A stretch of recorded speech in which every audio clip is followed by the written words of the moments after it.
Hi, welcome to IELTS with Messi. So, in this first episode, we're going to look at IELTS Writing Task 1 academic module.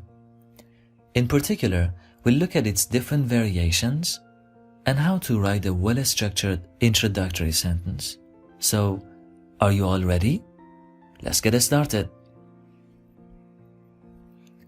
IELTS Writing Task 1 provides you with visual information or illustrations that you need to describe. So there are different possibilities like line graph, bar chart, pie chart, table, diagram. Now, it might sound a bit tricky, but in reality, it's not as complex as it might seem. Hopefully, there are techniques for writing a good introduction, and they pretty much stay the same across different forms. Now, let's take a closer look at some tips and tricks to make sure that this is a success for you. But before that, please do remember to subscribe to this YouTube channel and turn on the notification so that you don't miss out on any of the upcoming episodes. First things first, you are to analyze the question box to get to the keywords and basically to understand what it is that you need to write about. In Writing Task 1, you need to write a summary of the main pieces of information from one or more graphs, tables, charts, or diagrams. Additionally, you must compare or contrast some of the information and write an overview accordingly. Remember, you must write at least 150 words in about 20 minutes. Your summary is made up of an introduction, an overview, as well as 2 or 3 body paragraphs, depending on the number of main features. In this episode, we'll be focusing on the first paragraph, that is, the introduction.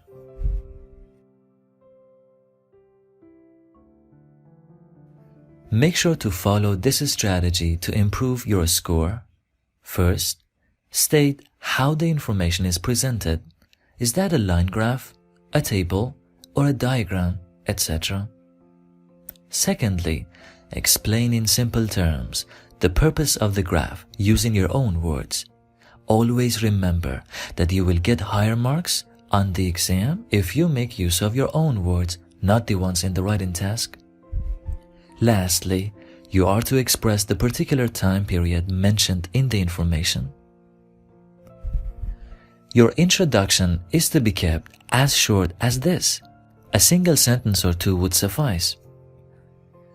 Now, let's see how this actually works for various illustrations. Let's start with an example of a bar chart.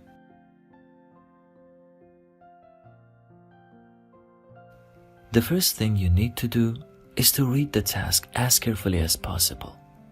Your chart is always accompanied by a question box that describes the task in more detail.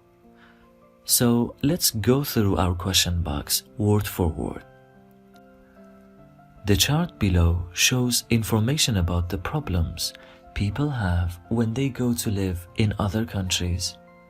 Summarize the information by selecting and reporting the main features and make comparisons where relevant. Can you recall our magic strategy? Saying how the information is shown, together with an explanation of the purpose of the chart.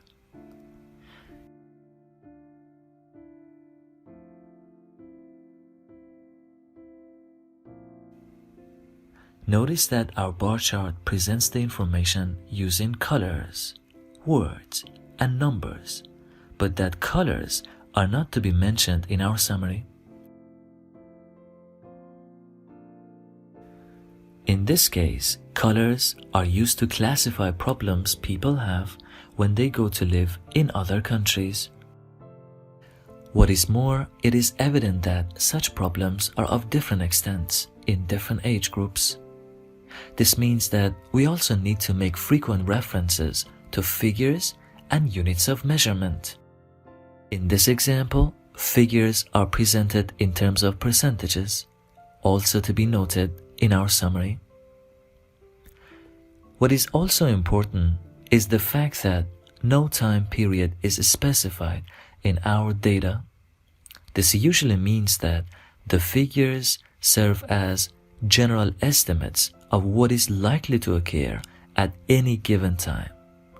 As such, the major tense we need to utilize would be present simple. Now we are ready to write our introduction. Here's a suggested example. The bar chart shows 3 problematic areas people go through when they emigrate to another country and how such difficulties vary according to their age group. Now let's take a closer look at this introductory sentence. First, I started with the type of the illustration. In this case, we had a bar chart. Then I explained its purpose, what it shows. In this case, the different problems people experience when they move to another country, as well as their variations in terms of age. Please also pay attention to the way I try to avoid repeating the same words through paraphrasing. For instance, instead of saying information about the problems people have, I wrote 3 problematic areas people go through. Moreover, instead of saying when they go to live in other countries, I wrote when they emigrate to another country. As you can see, paraphrasing is an important skill you need to improve. Let's practice some more paraphrasing expressions with regard to writing task 1. We almost always begin the introduction with the definite article the. This is then followed by the name of the illustration, the line graph, the bar chart, the table, etc. Shows, gives information about, provides information about, illustrates, depicts, represents.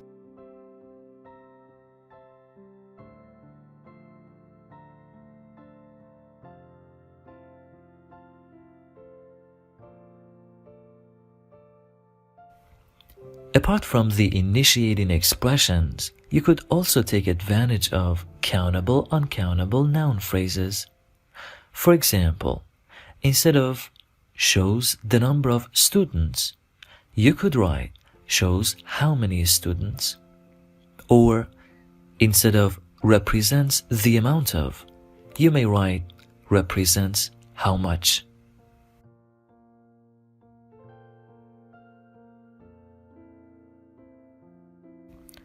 Another very useful paraphrasing technique is using synonyms. For instance, instead of the number of, you can write the quantity of. Instead of proportion, you can write ratio. And instead of portion, you can write share.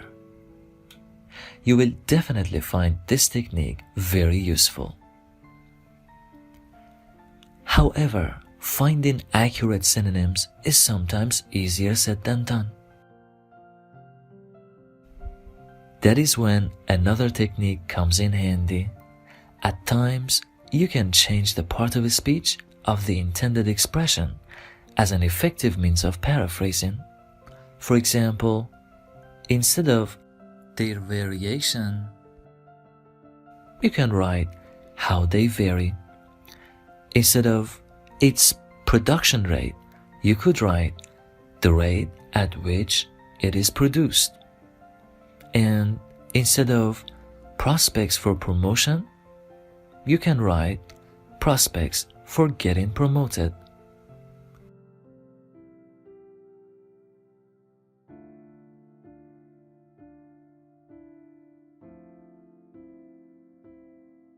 Paraphrasing can also apply to time periods.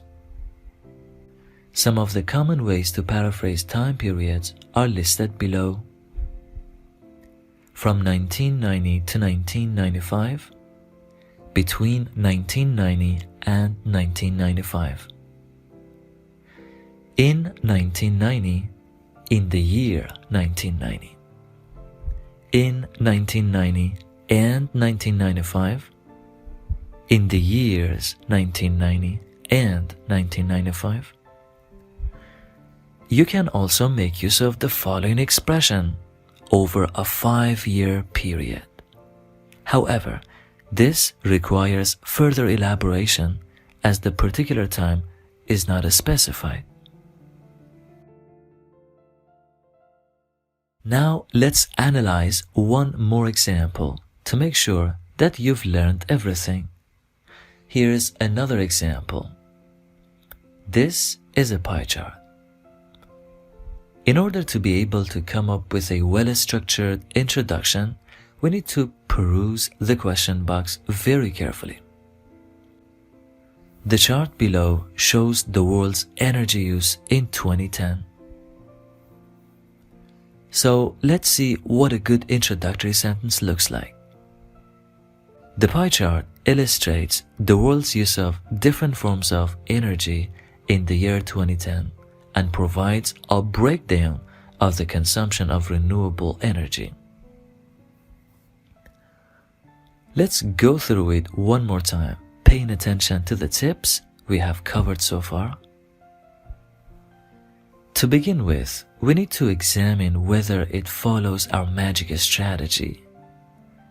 Upon close inspection, it becomes evident that it does show the specific kind of illustration, in this case, the pie chart. It also explains in simple terms the purpose of the chart, the world's use of different forms of energy. Also, the time period is mentioned in the year 2010. So far so good. We can also see how paraphrasing has contributed to this introduction. For instance, I've used the verbs illustrates and provides to avoid repeating shows.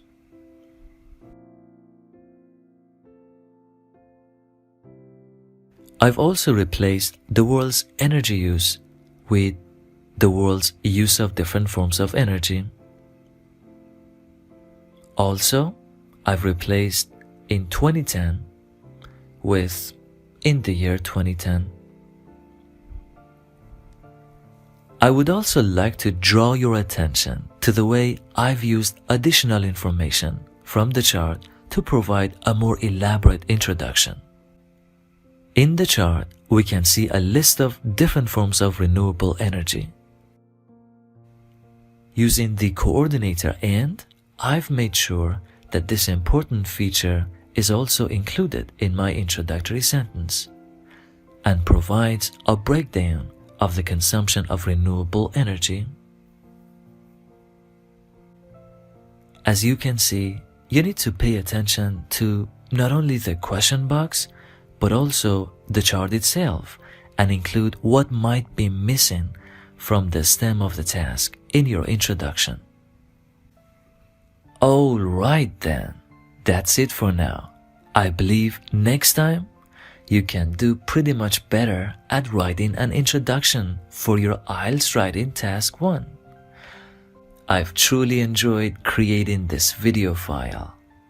Make sure to watch it as many times as you wish. I look forward to seeing you very soon. Bye bye for now.